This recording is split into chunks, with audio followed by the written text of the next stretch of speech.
Welcome to JP life line. இப்போ நம்ம பார்க்க போகிறது என்னென்னு பார்த்தீங்கன்னா ரவா தோசை தான். இப்போ நான் கேவூர் தோசைலாம் உங்களுக்கு ஊற்றிருப்பேன். பட் அதே மாதிரி தான் ரவா தோசை தான். இதுக்கு தேவையானதெல்லாம் நான் அரைஞ்சி வச்சுக்கிட்டேன்.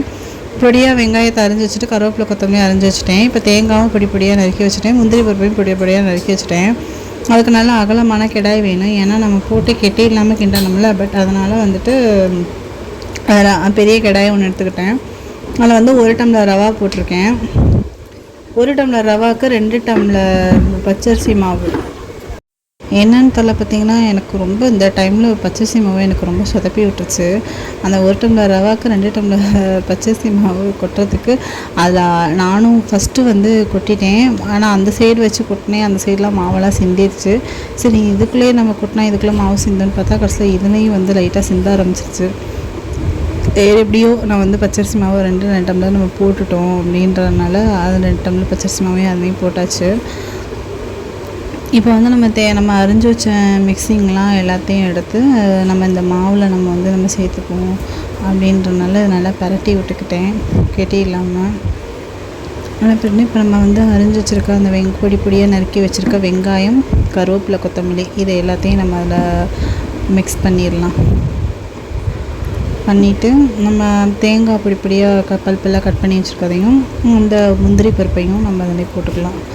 போட்டு இது நல்லா ஒரு இடத்துல நல்லா மிக்ஸ் பண்ணிவிட்டு இப்போ இதுக்கு தேவையானது தண்ணி ஊற்றணும். தண்ணி ஊற்றி கெட்டி இல்லாமல் நல்லா தண்ணியாக நம்ம கரைச்சி ஊற்ற வேண்டியதுதான் தோசை. இப்போ இதுக்கான தண்ணி எவ்வளோன்றதை நம்ம தண்ணி இதுக்கு பார்த்திங்கன்னா ரவா தோசைக்கு நிறையா ஊற்றணும்.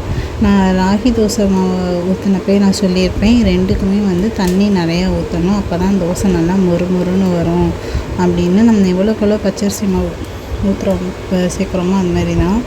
இப்போ நான் தண்ணி ஊற்றி நல்லா கரைச்சி வைக்கணும். இப்போ நான் 1 டம்ளர் தண்ணி ஊற்றிருக்கேன், 2 டம்ளர் தண்ணி நான் ஏற்கனவே ஊற்றி கிண்டிட்டேன். பட் இப்போயும் உங்களுக்கு ஊற்றி காமிக்கிறேன். நான் அந்த பதம் காமிப்பேன். இப்போ பாருங்களேன், நல்லா இப்படியே ஒத்த வாக்கில் நம்ம சுருட்டி கிண்டணும். அப்போ தான் கெட்டியே விழுகாது. நான் எப்படி பார்த்திங்கன்னா ஒத்த வாக்கில் கிண்டுறதுனால தான் எனக்கு கெட்டி விழுகாது.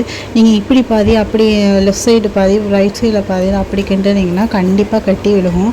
இதுமாதிரி கட்டி இல்லாமல் எடுத்துக்கணும். ரவாலாம் அடியில் போயிடும்.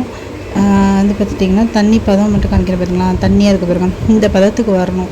அப்போ தான் தோசை நல்லா மொறுன்னு வரும். இப்போ நம்ம எல்லாம் ரெடி பண்ணி எடுத்தாச்சு. இப்போ நம்ம அடுப்பில் தோசைக்கல்லை வச்சுக்கலாம். அது ஹீட் ஆகட்டும்.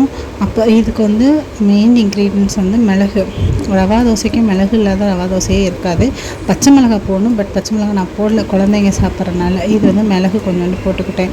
இதை நீங்கள் முழுசாக போகிறதோட நசுக்கி போட்டிங்கன்னா இன்னும் நல்லாயிருக்கும். குழந்தைங்க சாப்பிட்றதுனால சரி நான் நுணுக்கலை. நீங்கள் போகிறதா இருந்தால் நுணுக்கிக்கலாம். இது ஜீரகத்தையும் மிளகையும் 1-2 நுணுக்கி போட்டிங்கன்னா இன்னும் டேஸ்ட்டாக இருக்கும். நான் அதையும் போட்டு நல்லா பரட்டிக்கலாம்.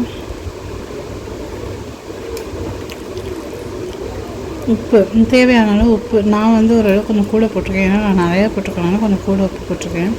உங்களுக்கு தேவையான அளவு நீங்கள் உப்பு போட்டுக்கோங்க.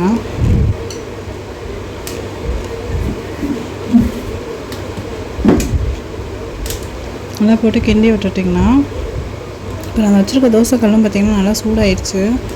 இப்போ நம்ம தோசைக்கல்லை போட்டு நம்ம நல்லா கிண்டிக்கணும். எப்போவுமே ஊற்றையில் எப்போவுமே ஒரு தோசையும் நீங்கள் ஊற்றையில் அடியோடு ஒரு பரட்டி கிண்டிக்கணும் தோசை ஊற்றையில். அப்போ தான் பார்த்திங்கன்னா அந்த ரவாவும் அந்த மாவும் சேர்ந்து ஒத்தாப்பில் வரும். இல்லைன்னா வராது, தனித்தனியாக வரும். ரெடி ஆகிடுச்சு. சக்ஸஸாக நம்ம கொஞ்சம் மாவு ரெடி பண்ணிட்டோம். பெரிய விஷயம். சிலப்பெல்லாம் அரிசி பச்சரிசியையும் ரவாவையும் ஊற வச்சு அதை போட்ட மாதிரி அரைச்சி செஞ்சு நான் யூடியூப்பில் பார்த்துருக்கேன். பட் இது ரொம்ப பெஸ்ட்டு என்னை கேட்டால். நம்ம நல்லா எப்பவுமே நான் சொன்ன மாதிரி ஒவ்வொரு தோசைக்கும் நம்ம நல்லா கிண்டி விட்டுக்கணும். கிண்டி விட்டு நம்ம அன்றைக்கி ராகி தோசை ஊற்றணும் பார்த்திங்களா, அந்த பழைய வீடியோ இருக்கும், நீங்கள் போய் பார்க்குறதுனா பார்த்துக்கோங்க. அந்த ராகி தோசை நம்ம ஊற்றணும் பார்த்திங்களா, அதே மாதிரியே நம்ம தெளித்து விடணும். தெளித்து இந்த இடையில ஓட்டையாக இருக்குது பாருங்க, அதிலெல்லாம் நம்ம எண்ணெயை ஊற்றிக்கணும். ஊற்றுனதுக்கப்புறம் அந்த வீடியோ கட் ஆகிடுச்சு. நான் வீடியோ ஆனில் இருக்குன்னே நினச்சிட்டு நான் வந்துட்டு எல்லாம் ப்ரிப்பேர் பண்ணேன். கடைசியில் பார்த்தா வீடியோ ஆனே ஆகலை. பட் அதனால் டைம் வேறு ஆகிட்டா, நாங்கள் வந்து இதுக்குன்னு நான் குக்கிங்க்குன்னு நான் தனியாக வீடியோ போடணுன்னா நான் செய்கிறப்ப வீடியோ போட்டு தான் ஒன்று, இதுக்குன்னு நான் தனியாக வீடியோ என்னால் போட முடியாது. பட் அதனால தான் நான் அப்படியே நான் வந்து வீடியோ போட்டுட்டேன். இப்போ இதில் வந்து இருக்க இடத்துல நீங்கள் எண்ணெய் ஊற்றிக்கோங்க.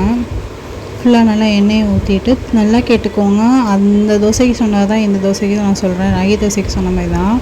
இதை வந்து நீங்கள் வந்து திருப்பியே போடக்கூடாது. இந்த தோசையை நீங்கள் திருப்பி போட்டிங்கன்னா கண்டிப்பாக தோசை பிஞ்சுக்கும். நீங்கள் திருப்பியே போடக்கூடாது. அப்படியே இது வந்து நல்லா முறுமுறுன்னு செவந்துருச்சு அப்படின்னு உங்களுக்கு தெரியும் அந்த தோசையை பார்த்தாலே. அது அப்படின்னா அப்படியே அடியோட வச்சு அப்படியே மடக்கி அப்படியே தோசை நம்ம கல்லுலேருந்து அப்படியே எடுத்து நம்ம தட்டுக்கு வச்சிடணும். அப்படியே மடக்கி அவ்வளோதான். இது தோசை ரெடி ஆயிடுச்சு. இப்போ வந்து தோசை ரெடி. ஓகே, இந்த வீடியோ உங்களுக்கு பிடிச்சிருந்தா லைக் பண்ணுங்கள், சப்ஸ்கிரைப் பண்ணுங்கள். கண்டிப்பாக வந்து லைக் பண்ணுங்கள்.